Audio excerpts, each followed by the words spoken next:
We hope everybody received their Chromebook laptop and is excited about this powerful new tool that each student at Baraboo High School has. On the back side of your case, you're going to see a small window, and inside that window is your name and asset number. This will be extremely helpful for you to identify your Chromebook, and it will be helpful if it is ever lost or misplaced.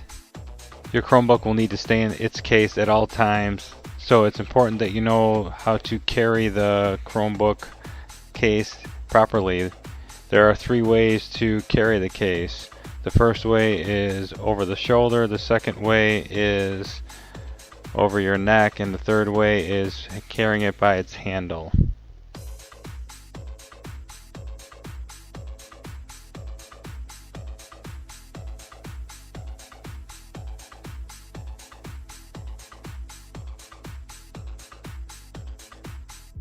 Let's go ahead and open up your Chromebook. You first got to lay it flat on your desk, and then take the 2 zippers and zip them towards the back. Then go ahead and lift up the top half of the case, and that should open up your Chromebook. And you should see your login screen once it's been opened.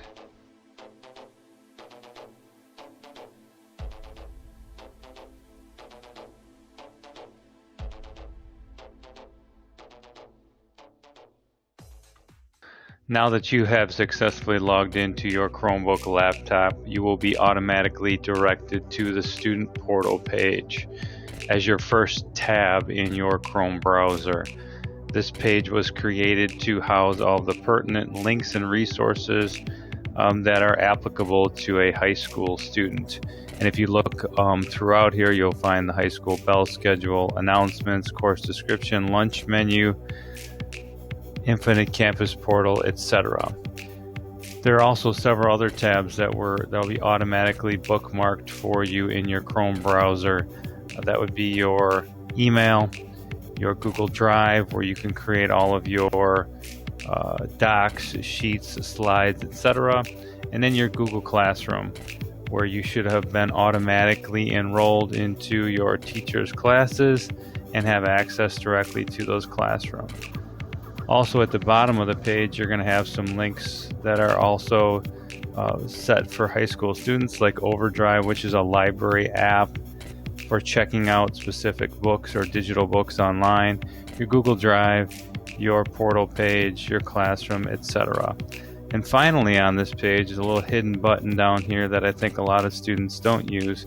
This button gives you direct access to all of your other apps that have been installed either by our educational school or yourself. So you'll see all kinds of different apps that have been installed.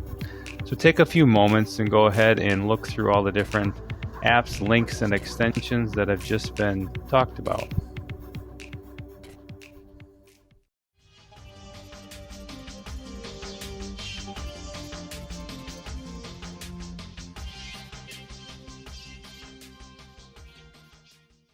Most all of your teachers will be using Google Classroom as a primary way to communicate, collaborate, share, and distribute content to all students. You will need to get familiar with this interface. But first, let's go ahead and access Google Classroom. So accessing Google Classroom is easy. In the bottom left-hand corner, there's a button for Google Classroom. And if you click that button, up's going to pop your grid of classes that you've been automatically enrolled in. Now to go ahead and access each one of those classes, if you hover over the name, you can click it, and now you'll be in the class. And you'll notice there are 3 set of tabs that are pretty similar on every single class. There's a stream tab, and that stream tab is for your day-to-day activity that goes on a class, assignments that are posted, information that may be uploaded, or conversation that you're having with your class or your teacher will be on this page. And if you click on the classmates link, this is a way for you to go ahead and send an email directly to one of your classmates or your teacher. The About tab is going to have your course syllabus, it's going to have your grading scale, and other kind of static information in there.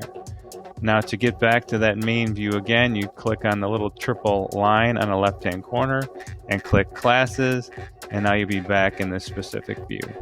So spend a few minutes getting familiar with Google Classroom and this interface.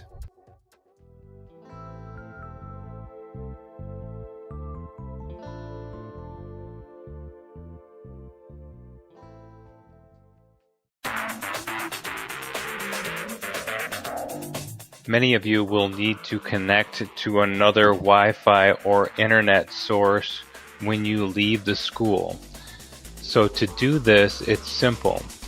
When you get to your home or other location where you want to connect to someone else's Wi-Fi, you can go down in the bottom right-hand corner. It's probably going to have an X in that little tiny upside-down triangle. And then you can go ahead and click on that and go up to where it says No Network. And then it will scan your network and find the wireless that you want to connect to. So I'm going to scroll down to the one that says Wi-Fi access. Then I can type in the password. And this will authenticate me and connect me to that specific Wi-Fi. And again, you'll have to do that in every new place that has internet that you want to connect to.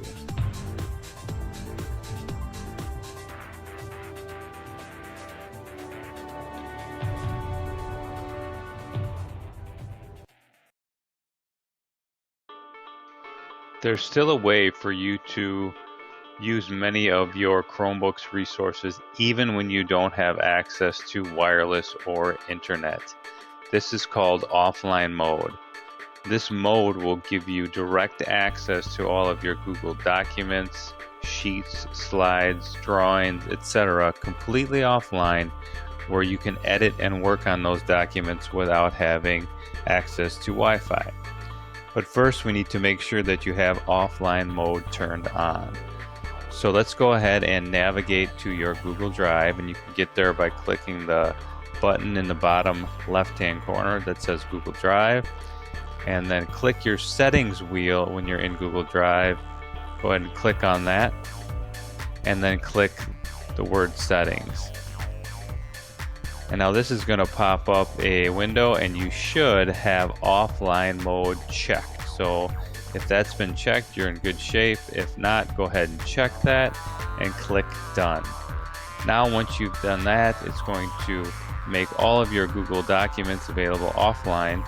So when you don't have internet, you'll have direct access to all your Google resources. So spend a moment and click on that settings wheel and turn offline mode on.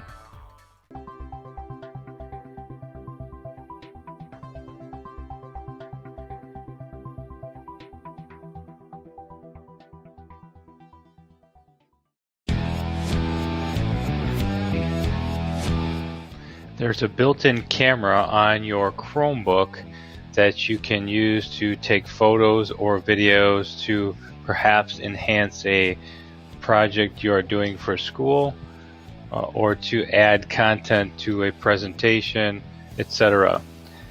To utilize this camera, you can simply go to, let's say, a Google slideshow, and I wanted to add a photo directly to that of a specific old phone. You can very easily click on that, click on Insert and Image, and click where it says Take a Snapshot. When you see that, go ahead and click the Allow button and hit Allow, and then go ahead and click Close, and now you should see a live image of yourself, and therefore you can go ahead and take a picture of an old flip phone. Some of you may not know what this is, but it's a flip phone, and I can click up there, I can click Take Snapshot, and I can click that snapshot and hit Select, and it will put it directly into my presentation, nicely into it. So you can use that for a lot of different ways. The camera on your Chromebook is also one that will flip from the front to the back. So if you look at that very carefully, you can flip that camera to the back and utilize that to perhaps take pictures of your classmates, again, to enhance some sort of presentation.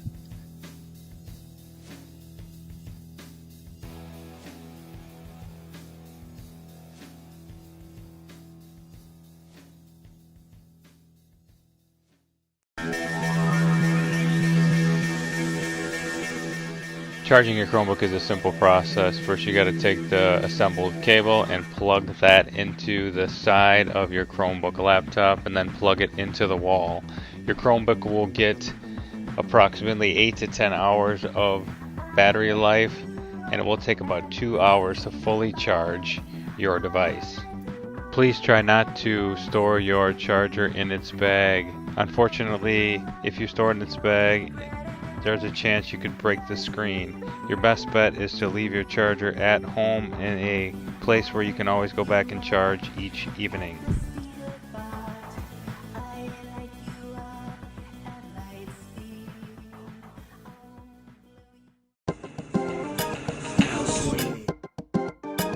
Just one word of warning, please do not leave a pen or pencil on your keyboard, because if you close the lid you will smash the screen completely and it will need to be repaired.